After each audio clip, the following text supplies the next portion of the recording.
Chapter 32. My Bottom, My Bottom. Aunt Alberta sat up in bed. She gave Wagner, who was wearing matched striped pyjamas, a poke. It was time for her to give the owl-rack another almighty turn and get back to the important business of torturing her niece. First, Alberta went to stand up, but instead of her feet touching the carpet, as they did every morning, she placed them on a sea of marbles. The little gas balls rolled under her weight with a giant whoosh. Alberta flew into the air and landed on her behind with a crash. Ow! She screamed. The woman picked up a handful of marbles.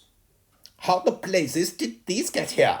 Again and again, Alberta tried to stand up, and every time she fell back down again. The hundreds of little glass balls made her roll every which way. So on her hands and knees she crawled to the bathroom and pulled herself onto the toilet. Immediately there was a feeling of immense relief that lasted less than a second, though, as she felt the wee-wee spurting back up at her, her behind soaking wet, with her pyjama bottoms still round her ankles. She jumped up from the toilet shouting, "No!" After taking a deep breath to gather herself, Alberta peered down into the toilet bowl. Try as she might, she couldn't see anything amiss.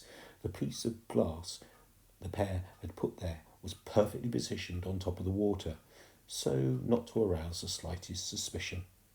So she sat down again. "No!" she screamed as her wee-wee came back to haunt her once more. Still desperately needing a pee, but abandoning the toilet for an hour, the woman moved over to the sink to have a wash instead. She ran the taps and wetted her bar of soap under the water. Next, Alberta closed her eyes and rubbed the soap over her face, giving herself what she thought was a jolly good wash. However, a shock was awaiting her. When she opened her eyes and looked in the mirror, she saw what she thought was a stranger looking back at her.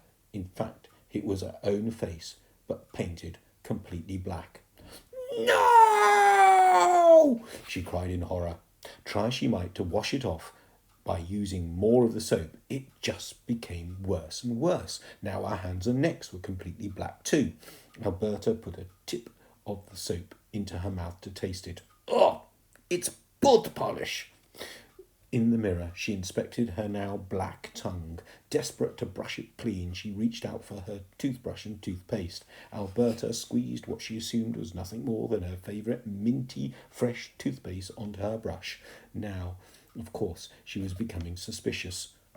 Just as she was about to put it in her mouth, she sniffed it. The paste smelt minty, so she began to brush away at her black tongue.